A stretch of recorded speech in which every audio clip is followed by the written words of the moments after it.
shifting gears into brain-computer interfaces, neuroscience, and the neuroscience of happiness.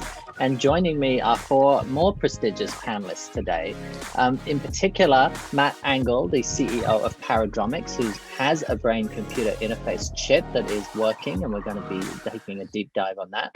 Loretta Breuning, who's the founder of the Inner Mammal Institute here in the Bay Area. Paradromics is in Austin, by the way. And Mark Bunger, who is a lab agent at Innovation Labs. And Mark is normally in the Bay Area, but he is resting in place in Barcelona, eating delicious paella and keeping an eye on the world from that vantage point. And also Adam Marblestone, former chief science officer at Kernel, another brain-computer interface company. And Adam is joining us from the UK. So welcome, panelists. Thank you again for joining SynBioBeta Live. Hi, thanks for doing this. Thanks, John. Absolutely. Thanks, John. This is a topic near and dear to my heart. I've told many of you my conversion into neuroscience, which for many years as a synthetic biologist, a molecular biologist, I always thought that neuroscience was for other people. The reason I thought neuroscience was for other people is because it's really complicated, and I didn't understand it. I still don't understand a lot of how the brain works. And what I understand now from speaking to neuroscientists is that a lot of us don't understand how the brain works. And indeed, there are even multiple different languages that different parts of the neuroscience community speak. So there are these silos of knowledge. And they don't even necessarily understand what each other's talking about anyway. So I've had my spiritual awakening. Many of you have heard me talk about Sam Harris and his book and his app Waking Up, which I'm a big fan of. His book tagline is spirituality without religion, which I think is a very interesting topic that we'll come on to later today as well. So before we dive into the meat of this topic, which really is about the what's going on at the molecular level and brain-computer interfaces, I want to deal with a topic that's near and dear to everybody's heart right now, which is stress. I wake up regularly these days in the middle of the night, and I can actually feel the cortisol, that stress hormone, pulsing through my veins. And in my mind, I'm actually not particularly stressed. Now, sure, every week I go through these periods of you wake up, you like a meerkat, you poke your head above the hole and you look around you, and the world is falling apart. It's pretty bad right now. But then you kind of hunker back down and you look after your loved ones and your family, and you make sure that you're healthy and your family's healthy, and these circles around you. But Loretta, I want to start with you. You've written a number of books on the neuroscience of happiness, and recently talking a lot about stress. What's actually going on in people's brains right now? Well, of course, there are individual differences. So I'll go with the scenario you set out, but I'm not, if I may say, reacting that way, because I think because I've studied animals. So I use animal models to understand the brain chemicals that make us feel good and bad. And animals are always living in a world of threat. They can never say, I'm not going out until we free the world of lions. So ultimately, the only thing that can ease our sense of threat is confidence in our own skills for managing threats and meeting survival needs. Now, our big human brain can anticipate the future, so we're aware of our own mortality, and you could always come up with a scenario where you're not going to survive. And yet, if you do that, then you'll have endless cortisol. So ultimately, the only solution is to consciously shift your mind from focusing on threat signals to reward signals. And as you approach rewards, your happy chemicals are stimulated. So even if it's a trivial reward, I know that people can think of very trivial rewards, but let's say something like clearing off your desk. Okay, so that's like, it gives you a sense of accomplishment, and it's something you can control, and you can't control the world. So you have to shift your focus to things you can control. Fantastic. Now, last night I did wake up in the middle of the night, as I did the night before. The night before I slept beautifully through to 7 a.m. and felt very rested. But last night I knew that I had quite a grueling task this morning to moderate these two panels, and so I was like, I'm not looking at my phone. I'm not looking at my phone.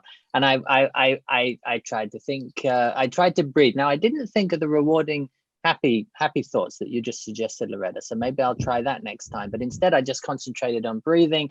It took me over an hour to go back to sleep actually last night, and I did sneak a peek at my phone and towards about the towards the end of the hour. But Matt, what's going on electrically in my brain, and can you maybe then link that to brain computer interfaces and what Paradromics is doing? Well, I think Loretta is really the expert on kind of stress and kind of endocrine function in the body. I'm just a observer of stress. I think when Urshit was talking about venture funding during a recession, I started to feel some stress symptoms. But I guess from my standpoint, and when I think about BCI in the brain,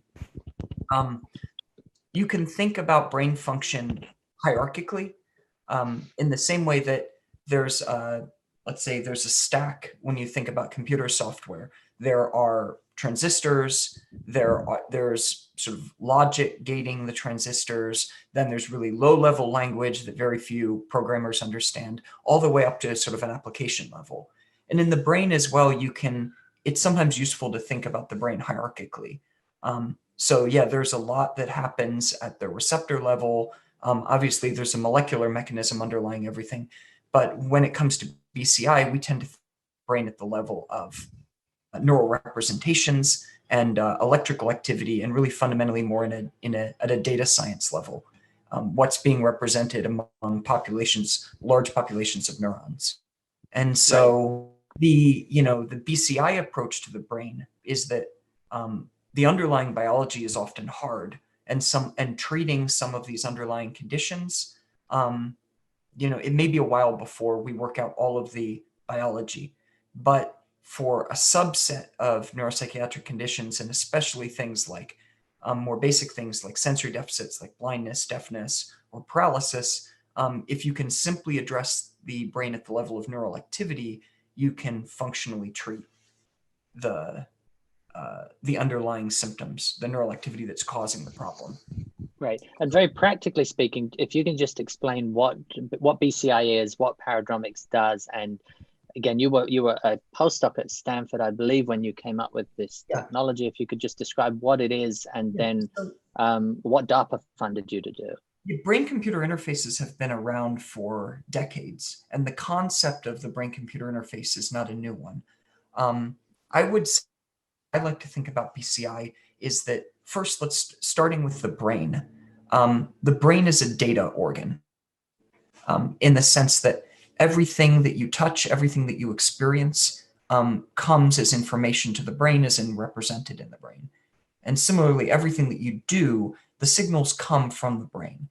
And so at some level, the brain, the input and output of the brain is information. And the representations within the brain and the decisions that you make, it's really, it's information processing. Now, the substrate of that is neural activity, firing action potentials, sort of transmission from cell to cell. But really what the brain is a data system. And so BCI takes that approach and says, if the brain is a data system, then when inputs are lost to the brain, like sight or hearing, I can supplement those senses by directly delivering the data to the brain. Or when the outputs of the brain are broken and someone becomes paralyzed because the spinal cord is damaged, I can restore autonomy to that person by getting signals out of the brain and moving things around them using those signals.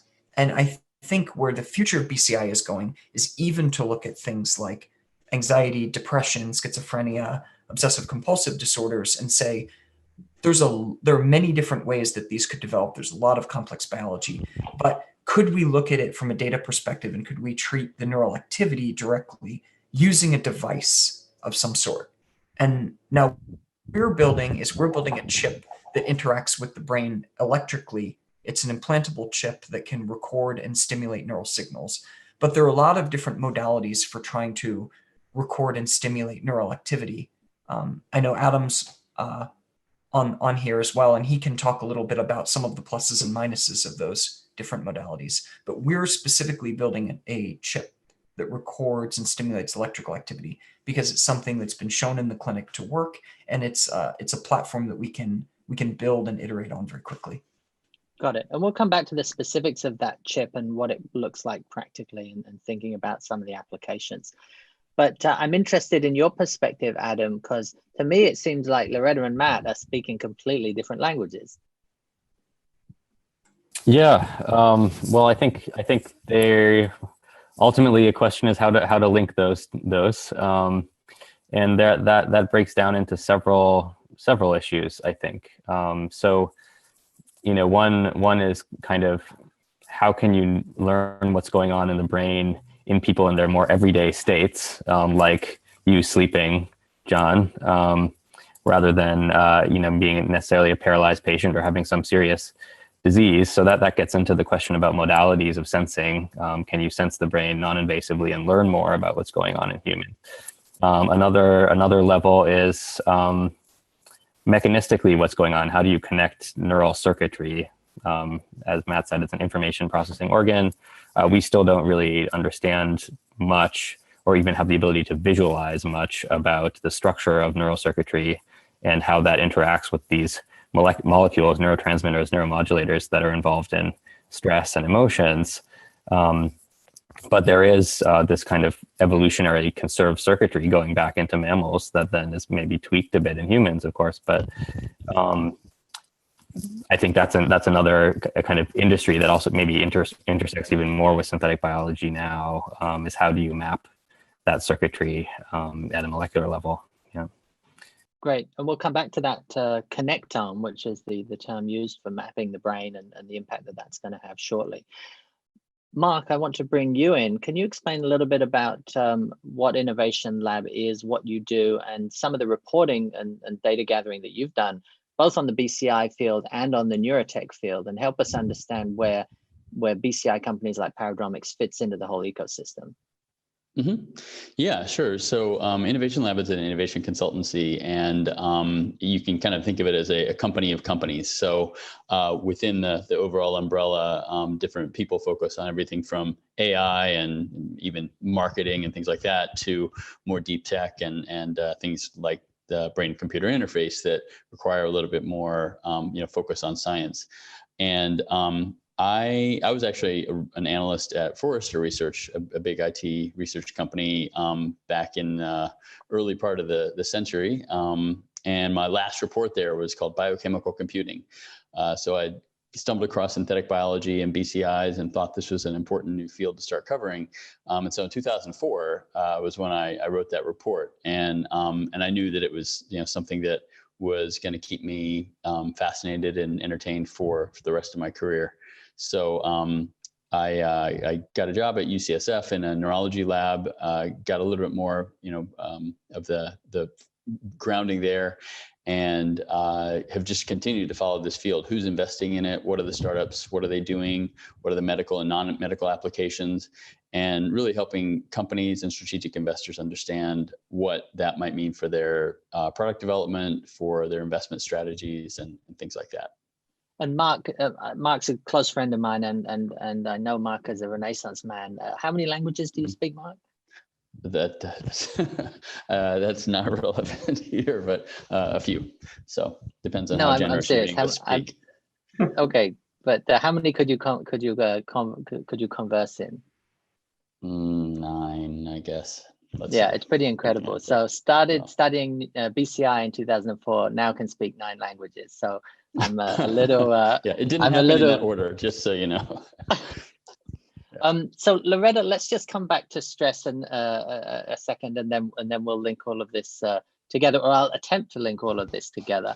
And Kevin, if we could bring up our stress test for the SynBioBeta audience, everybody who's listening, we're going to ask how stressed are you, and we're going to take a look at that. And we're just, while we're waiting for that to come in, please vote, and then please do me another favor. I'd love you to open up LinkedIn and type into LinkedIn that you are watching SynBioBeta Live, particularly around brain-computer interfaces and neuroscience. We'd like to get more people interested in this topic. And so if you could just post that on LinkedIn, we'll repost it and we'll grow the excitement around this very exciting area of science and technology.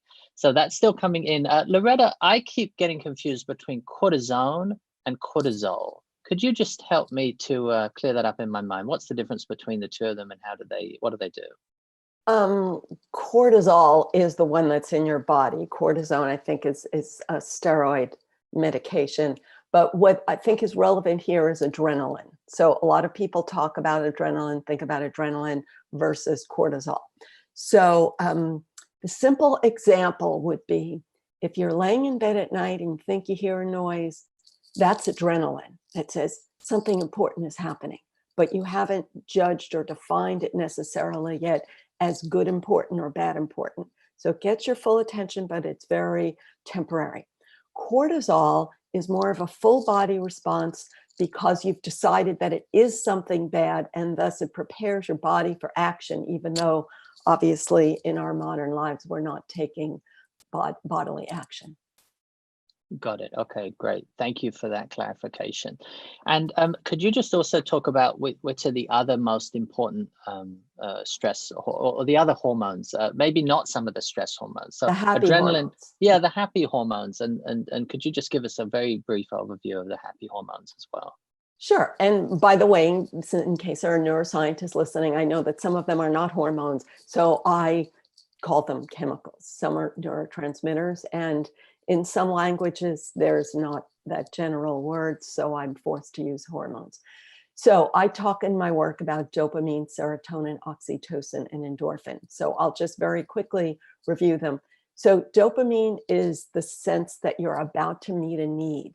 And it's a great feeling because we inherited a brain that evolved to forage. It constantly had to work to meet its survival needs.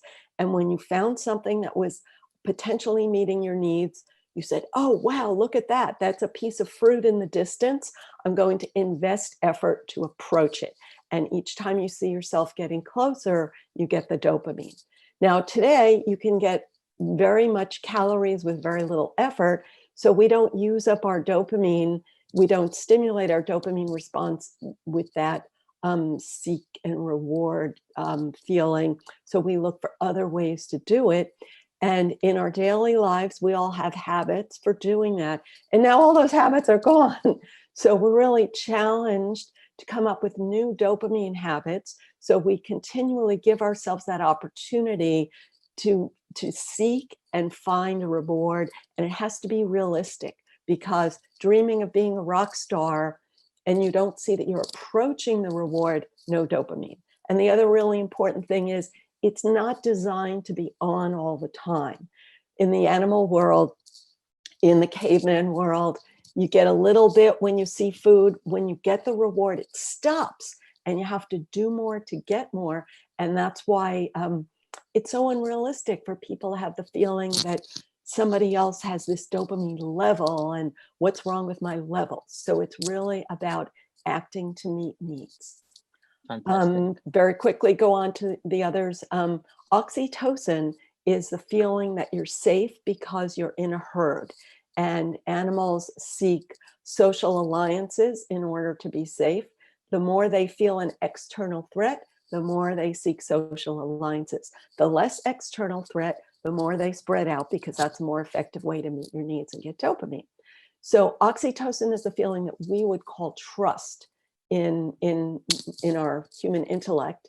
And what we could do about it today is build trust in small steps. So the simple example is like, don't go and buy somebody a car and then expect them to be nice to you. You have to build trust in small steps, reciprocation.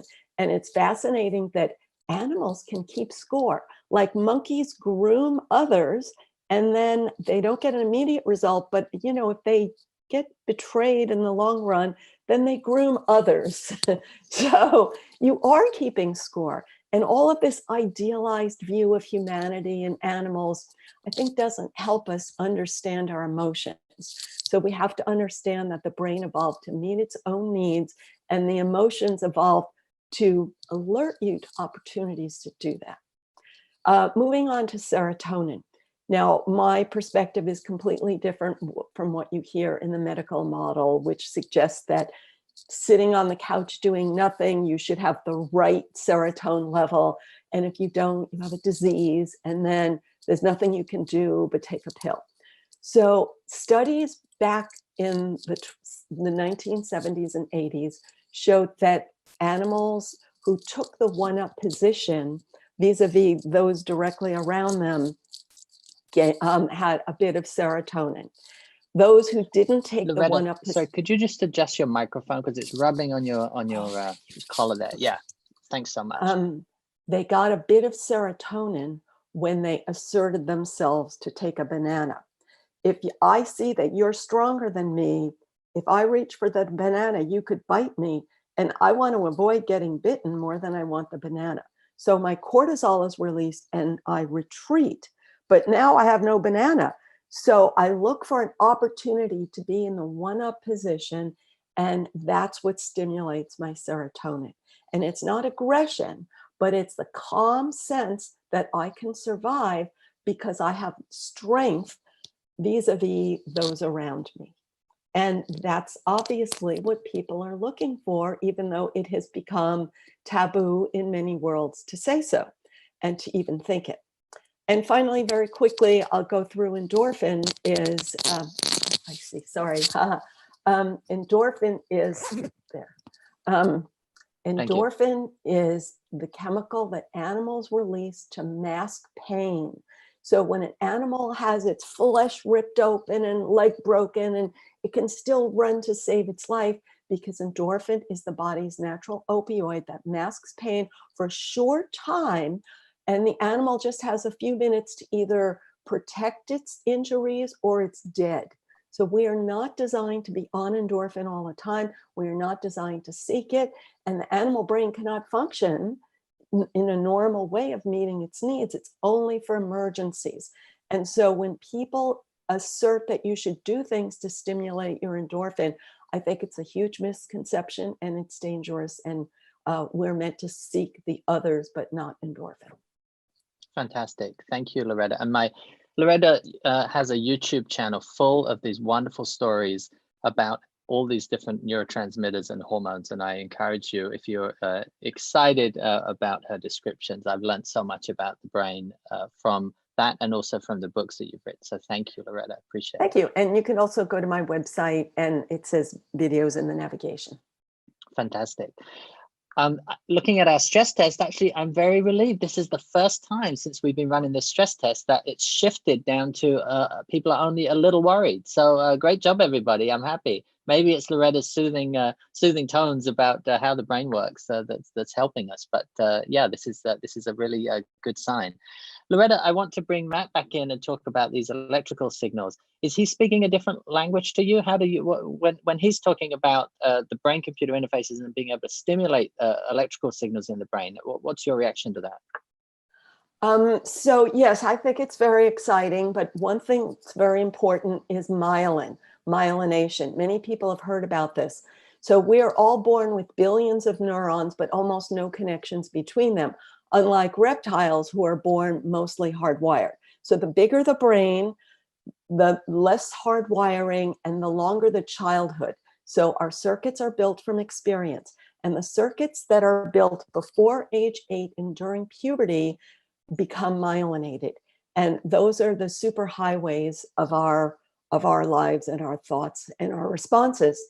And the challenge is when something is wrong with those pathways, that when you try to use alternate pathways, they're not myelinated.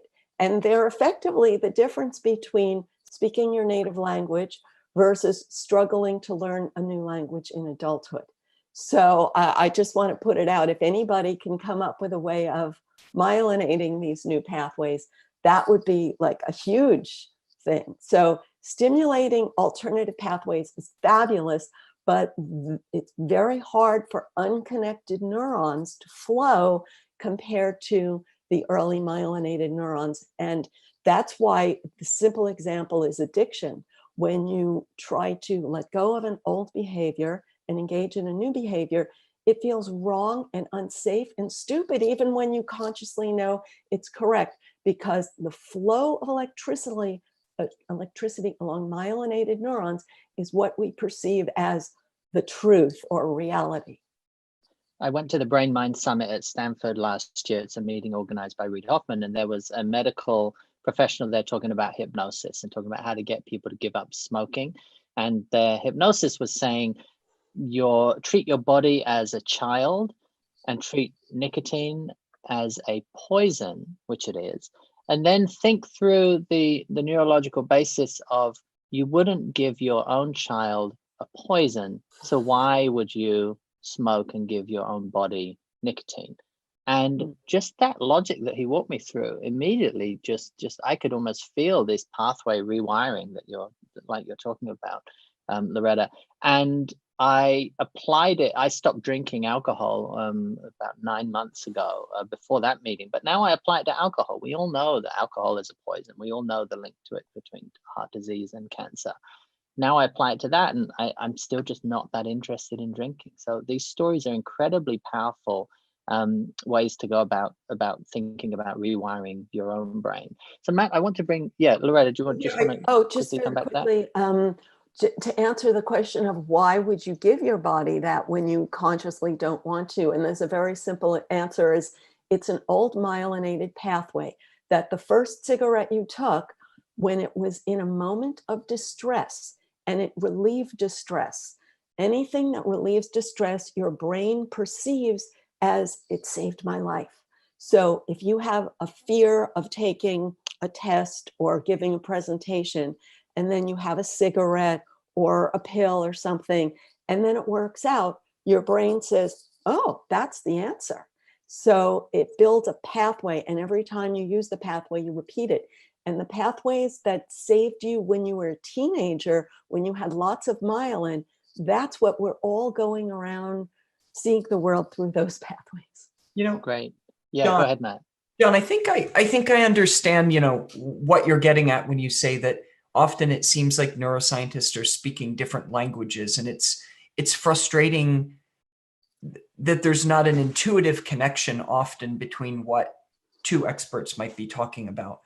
I think part of it comes from not just the fact that it's a very interdisciplinary science, but from the fact that people study the brain at different levels in that hierarchy. So for instance, a behavioral scientist, take Jane Goodall. In some sense, Jane Goodall studying the brain. She was studying behavior of primates, relating it at a behavioral level to behavior of humans.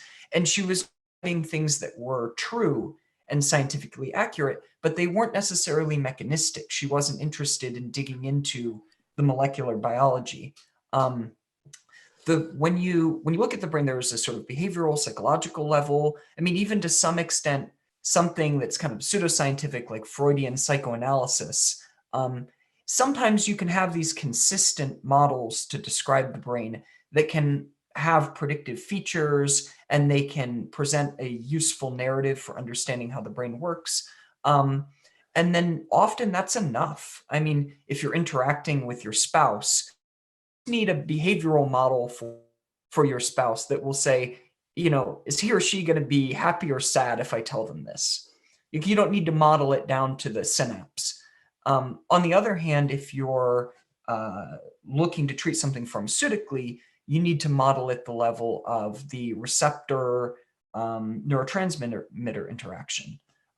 I think probably where I come in that sort of hierarchical structure is looking at the activity of networks. So for me, what we do, it's not enough to just have a broad behavioral description of how people act under stress or how people act when they have schizophrenia or what it's like to be blind. We need to understand the neural activity underlying that, but we don't need to go one level deeper and understand at a molecular level what's going on. And to some extent, we don't necessarily need to have an explicit model of how the neurons are connected, which is something that Adam looks at now. So it's important to understand what you're trying to get out of it and what level you need to model the brain at.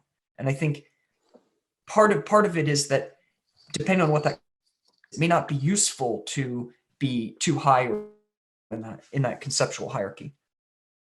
Right, and I should give some context to where these different languages meme came from. It's actually a good friend of mine, John Hugh Snyder, who many of you know. And John is a rhetorician. He writes a lot and he reads a lot and he understands the broad view of the neuroscience literature. And he says that even, I think it's UPenn and UCLA are two of the giants in the academic field of neuroscience. Is that right, Matt? I would say that those are two great institutions. He says that those two departments of neuroscience, when they publish papers, they don't use the same language. And so you've got this complete mess, even within the same field, of people not using the same language to describe the same thing, let alone then when you look at the brain and neuroscience as a whole, there are these different ways that people communicate. So that's where my different languages was coming from. But I agree what you're saying, Matt, which is that these abstraction layers and how people are looking at things. Adam, I want to bring you in to talk a little bit about the connectome, and maybe you could just define the connectome and maybe talk a little bit about the work that was done early on in your career about mapping the connectome, and then maybe lay out a path of why the connectome is important for neuroscience and where that could lead really for greater understanding for the rest of molecular biology. Yeah, it's an interesting question. So I think so the connectome, what it is, it's the map of the connections between all the neurons in your brain. And Loretta was mentioning myelinated or unmyelinated neurons or so on. But the detailed circuit of which neurons and which types of neurons connect to which. And I think so far we've been able to get at a lot, either from electrical measurements, sticking an electrode in the brain and looking at the types of activity that happen, or from more behavioral, psychological, also kind of evolutionary chemical perspectives that, like Loretta was saying.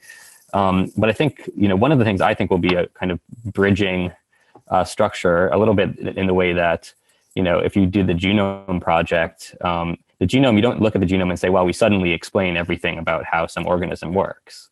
It's still a very complicated problem, and we're still doing, behavioral descriptive biology of all kinds despite the genome. But at the same time, when you want to dig into a question and say, really, well, if you keep asking why, you're eventually going to come down and you're going to start looking at genomes. And I think the connectome, could be a similar type of object for neuroscience. And I think one of the things that I want to see with that is that it's not just a map of the physical connections, which neurons connect to which, yes or no, but which molecules are they actually sending. And how. And so I call that the molecularly annotated connectome. Not exactly the most beautiful catchphrase, but I think a molecularly annotated connectome would be, what I really want. And how do you do that? Well, I think molecularly annotated connectome, the technology for doing that starts to look similar as what you would want to do for, let's say, mapping a tumor, right? Because in a tumor, there's lots of different tumor cells, immune cells, different states expressing different genes. You want to see what they're doing, where they are they touching? So I think from a technology perspective, maybe there'll be an economic driver just in biology in general to get closer to that. Whereas over the past century of neuroscience, there's been less economic driver to advance something more scalable for connectomics. And so just practically speaking, what we're talking about, I believe that you were involved in some of the early work around tagging different neurons with different colored fluorescent proteins. Is that correct? I wasn't involved directly. So there was a little bit before I was involved in the field. There was a technique called Brainbow, which explain about that. Yeah, what is Brainbow? Yeah, so Brainbow is a really cool thing. So Brainbow is expressing multiple different colored proteins in a randomized way, so that you can think of each neuron as having a kind of a little random number generator where it splices in certain genes and splices out others. And then each neuron, because of this randomness, will express basically a different combination. You can think of it as red, green, and blue fluorescent colored proteins. And so then if you look at a microscope, even if you have two neuron wires that are just crossing right across each other, well, then the idea is that you can disambiguate this very densely wired spaghetti by keeping track of color. So the orange one is going to be the orange one that continues. And then we've been working on things that use analogs of that, building on an idea from Tony Zador and others to use DNA tags instead of color tags, because DNA has even more combinations than you can get by color mixing. So we've been working on some DNA sequencing via microscopy, basically, where we could read out even more colors than the brainbow. And if people haven't seen the brainbow, maybe we can tweet some beautiful brainbow images out so that people can look at them. But they're really inspiring maps of how the brain works. And approximately how many neurons are there in an adult human brain, Adam? 80 or 100 billion, somewhere in there. Most of them are in the cerebellum, interestingly, but still a lot in the other ones. Tens of billions. Where's the cerebellum and what does it do, and why is that interesting? Cerebellum is kind of in the lower back of the brain. It's traditionally thought to be mostly about motor control. I kind of think of it as kind of from a machine learning perspective as kind of this black box predictor that can you feed something in and you ask it to predict something else, and it can get better and better at predicting. And so in that case, it might predict, if I move my hand over here, what am I going to see? What am I going to feel? What am I going to see? Is it unexpected? And allow you to do very smooth motor control. But they're finding it also is probably utilized by other brain structures that plug into that and use that as a module for more higher cognition types of problem, what we think of as more higher cognition as well. Even for the cerebellum, nobody understands entirely how it does such a good job at prediction, although there are some ideas about it. Great. Loretta, I see you nodding. Any thoughts on the cerebellum? Okay. Yes, and what I like is we often have this sharp division between the intellectual and the limbic, and many people think that the intellectual, the rational, verbal brain is the good guy and the rest is the bad guy. But sorry, just define the limbic system. Sure. The limbic is the structures that everyone's heard of, like the amygdala, hypothalamus, and hippocampus, that are inherited from earlier mammals who inherited them from reptiles. Whereas the cortex, which I call the big pink fluffy part, because when people talk to themselves in words, it's all in your cortex, but your words are influenced by the processing of, it's just circuits built from early experience.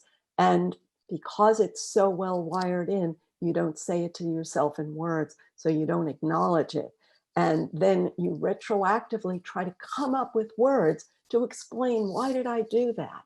And then many people then come to the conclusion that their words are the truth and their words are the good guy, and the rest of their brain is what they have to fight to hold down. And that's very bad, because as he said, we need so much the predictability, we rely on that.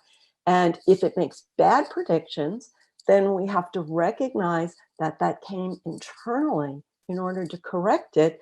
But since we don't, we tend to blame the world, and then we're stuck. And we all hear that constant world blaming meme, which is the reality of today's brain understanding. Great, thank you, Loretta. And Adam, we'll come back to the connectome and your vision for mapping shortly. I just want to remind everybody that this is a live town hall and we're asking your questions about neuroscience and brain-computer interfaces. If you have a question, type it into the Q&A box. We're going to be taking questions live, so if you want to raise your hand, then I will promote you to a video panelist and you can ask our panelists your question live. I see some very interesting questions from Vineet. So if you want to go ahead and then raise your hand, we'll loop you in. And also to remind everybody that we have a SynBioBeta newsletter that goes out every week. And so if you're wanting to get updates on this and other future events, go to synbiobeta.com and you can sign up to the newsletter. And also on Friday, we have a whole session on antibodies. Next week, we have a whole session on not going back to normal and the new normal and what should that look like. And then next Friday, we have a whole town hall dedicated to diagnostics, and the following week on vaccines for COVID-19. So some very exciting town halls that we have coming up. Mark, I want to bring you in. I wasn't joking about being able to plug in a chip and upload a language to your brain. How far away are we from, futuristic applications like that? And then how far away are we from practical applications like Paradromics and the applications that Matt is talking about being able to plug in and have a control of a limb that no longer functions? Yeah, well, the several of the topics that have come up in the last several minutes have really do tie back to BCIs in ways that are kind of interesting and unexpected.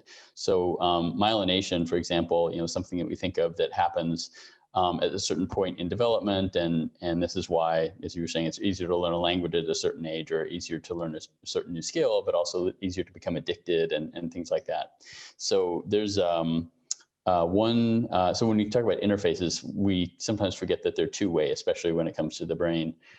We want to, read what people are thinking to help, say, control an arm, but we also have technologies that can send those signals back. So it's not just the central nervous system, but also the peripheral nervous system that we can interface with.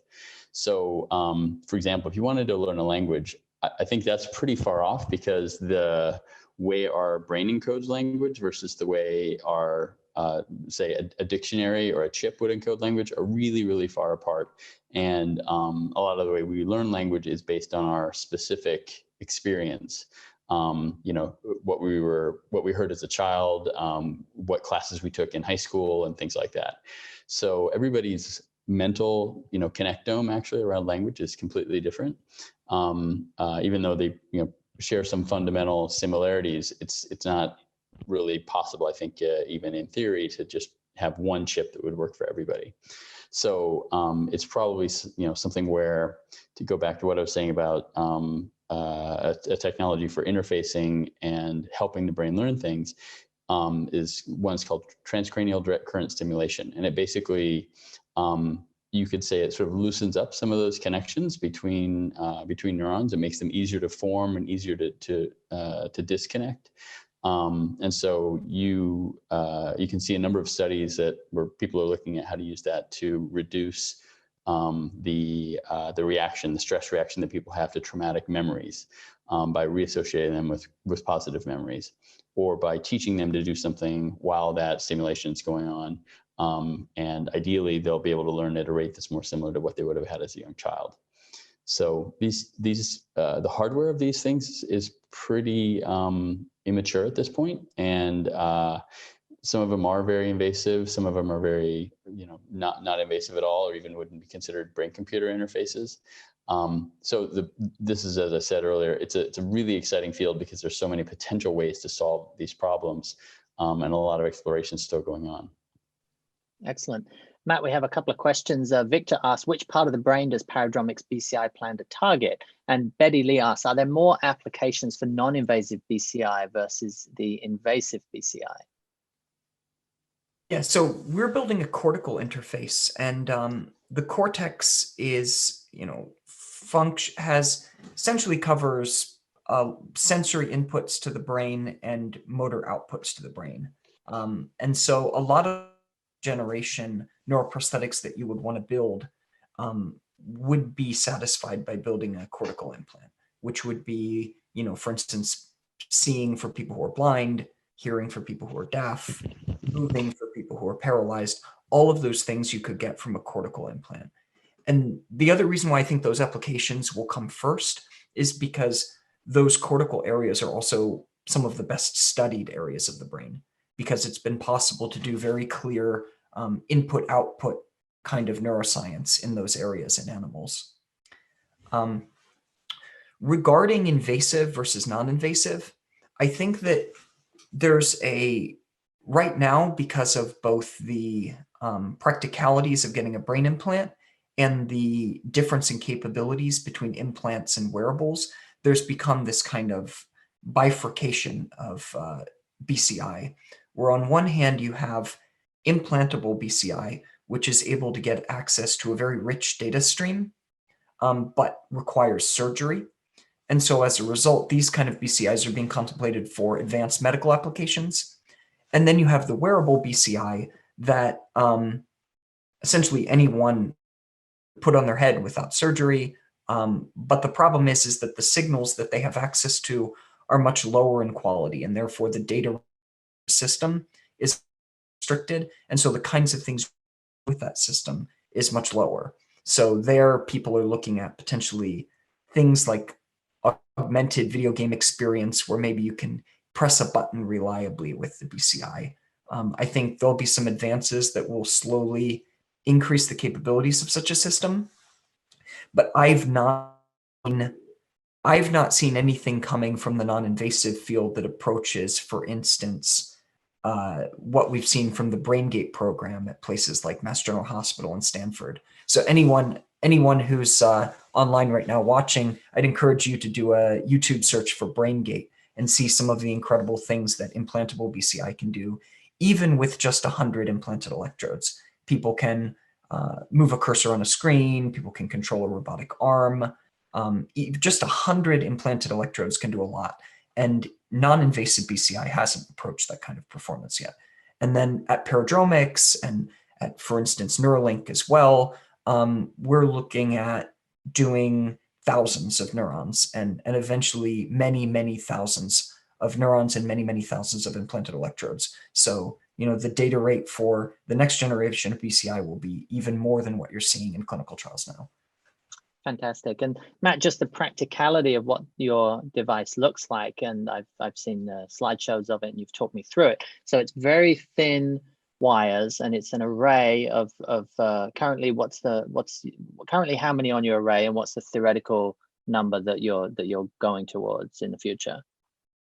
So our first system will have approximately 2,000 electrodes, and by electrodes I mean thin microwires that are about 1/4 the diameter of the human hair and can insert into the cortex, and they're connected at a solid backplane. So it looks a little bit like a bed of nails with very, very fine hairs coming off of it, and that implants onto the brain. The whole chip is smaller than your thumbnail, and then there's a wire that, like a deep brain stimulator, if you've ever seen it, runs under the skin down to the chest, and from there you can have wireless transmission of data and power. Got it. And we just had earlier the investor panel and the investors talking about timelines for deep tech investment.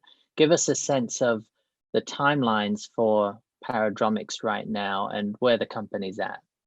So right now we're in a product development stage. We expect to see with our system in 2023.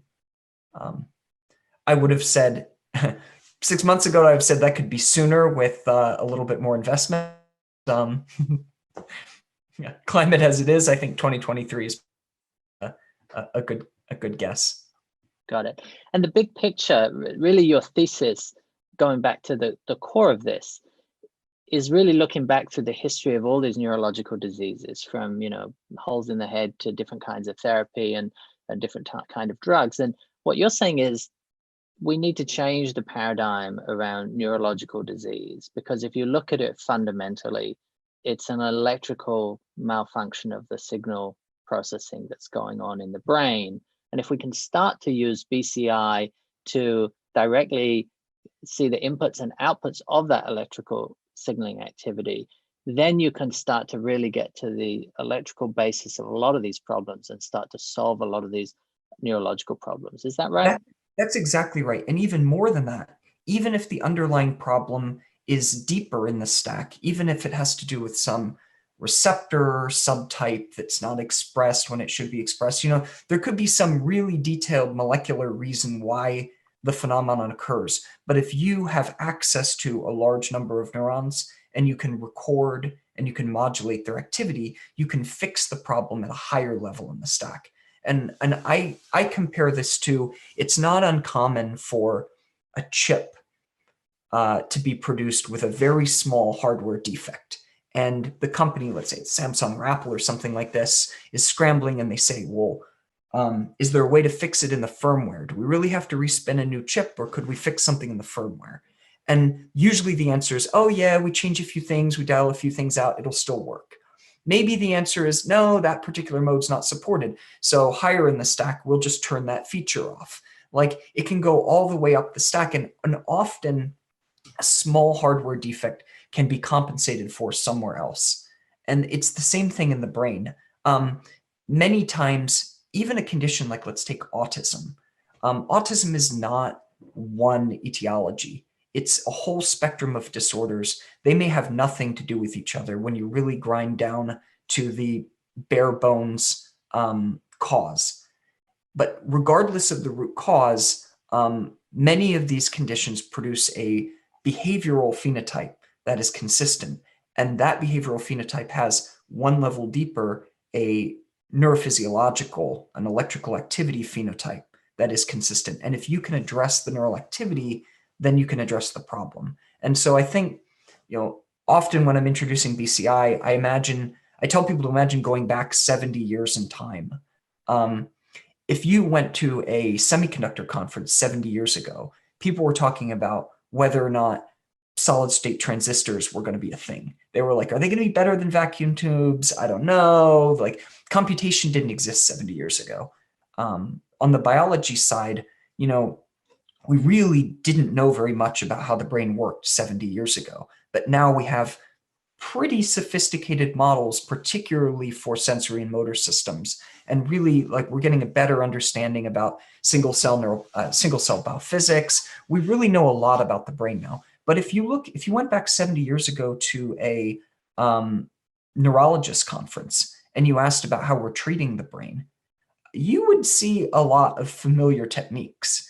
You would see primitive brain surgery where you cut and hope for the best, electroconvulsive therapy, which is now taken on a sort of new name. It's neuromodulation, but it's still essentially electrocuting cubic millimeters of tissue. You would look at the pharmaceuticals that they were applying, which were sort of broad acting.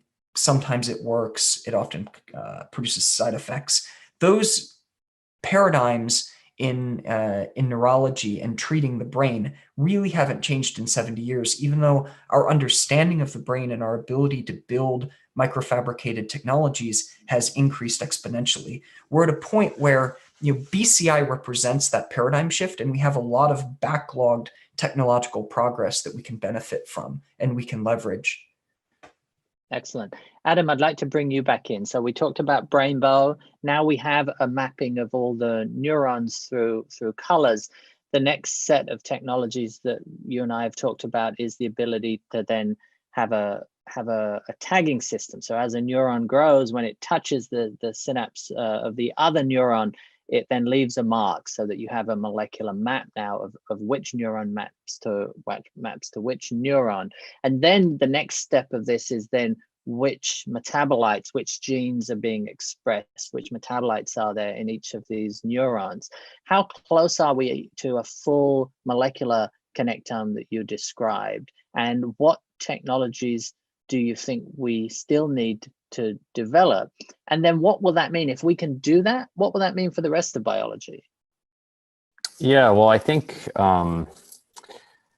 we're still far from doing any of this for human brain. So human brain, as I mentioned, has about 100 billion neurons. The largest connectome for which there's been data acquisition, not even full analysis yet, is the fly brain, which is what is it, about a million times smaller.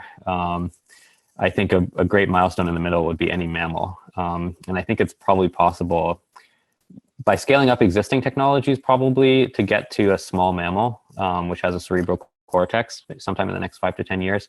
At the same time, I'm really excited about new kinds of molecular based mapping technologies that look in their internals a lot like next generation DNA sequencing, a lot like Illumina sequencing type technology, which is basically microscopes and chemistry combined into one system, where you can extract a lot of data from molecules that are sitting in your microscope, essentially. I'm very excited about that type of technology, as providing a kind of faster, cheaper, better way of mapping both the so-called molecularly annotated connectome and also various things that can go wrong in the brain and diseases in a molecular context. We still don't really understand what is causing something like Alzheimer's, believe it or not, despite so many billions of dollars of drugs and study. We don't understand really the full causation pathway and where you could intervene there. So I think one idea is basically can you basically use DNA sequencers as super high dimensional microscopes that can basically read out which molecules are where all throughout a piece of tissue like the brain. And I think that's also evolving and starting to evolve more rapidly over the last few years. And I'm excited about that potentially being a kind of disruptive approach to connectomics as well, although maybe it will start through other types of applications. Great, thank you. Well, it's very exciting to think about if we're able to do that for the brain, then the impact that it would have on the whole of biology. You figure out the brain, you've really figured out the rest of it. We have time for one question. Apologies, I know they've got a lot of great questions, but we're running out of time. Vineet, do you want to turn on your video and ask your question? Yeah, of course. Well, thanks so much for inviting me.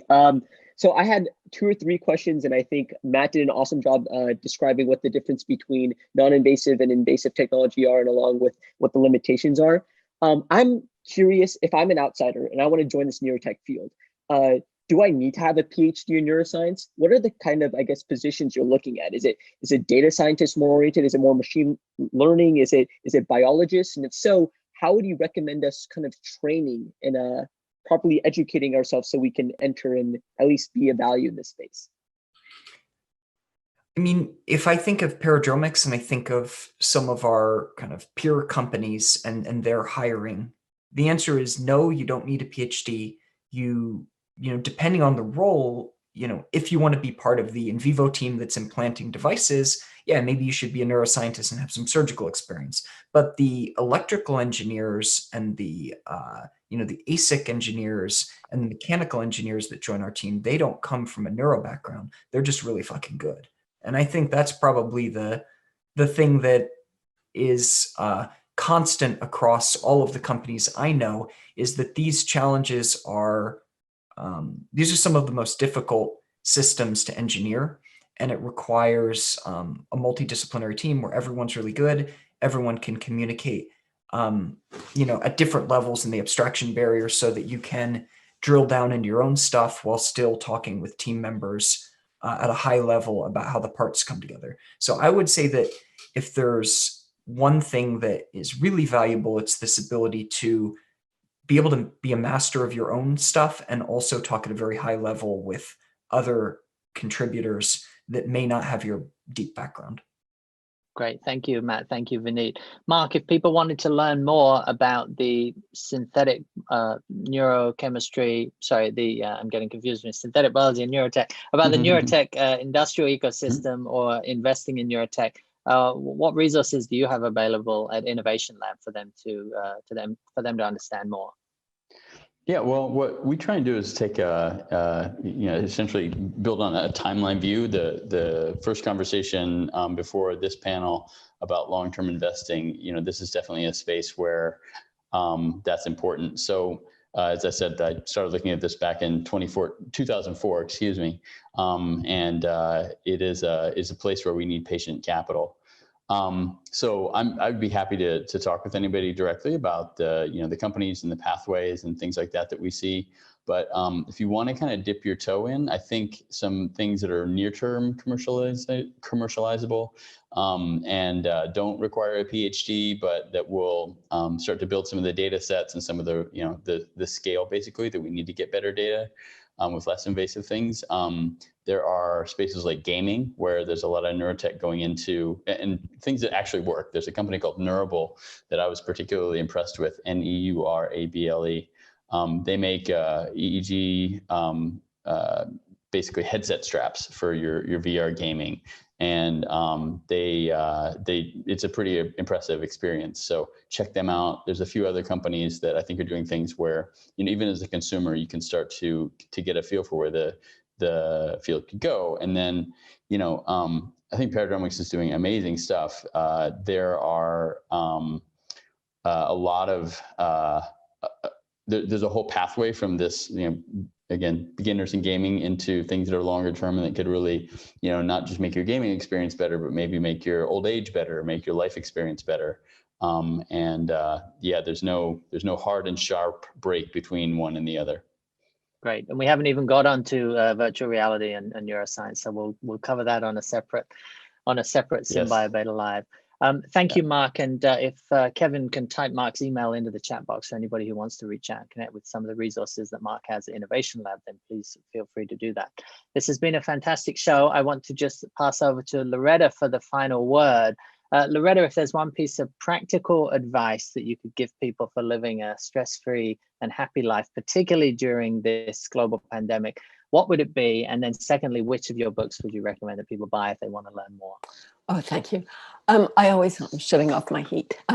I always end with the concept of social comparison. So monkeys are constantly comparing themselves to others, and it's easy to see that people do that too.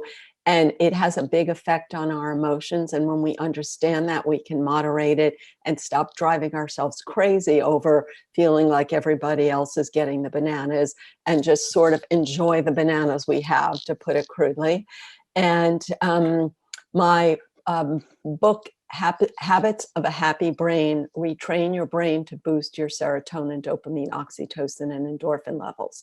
So we can't get serotonin every minute of every day because it's not designed to work that way. It's designed to reward you when you find that moment when you need the assertion to get the banana.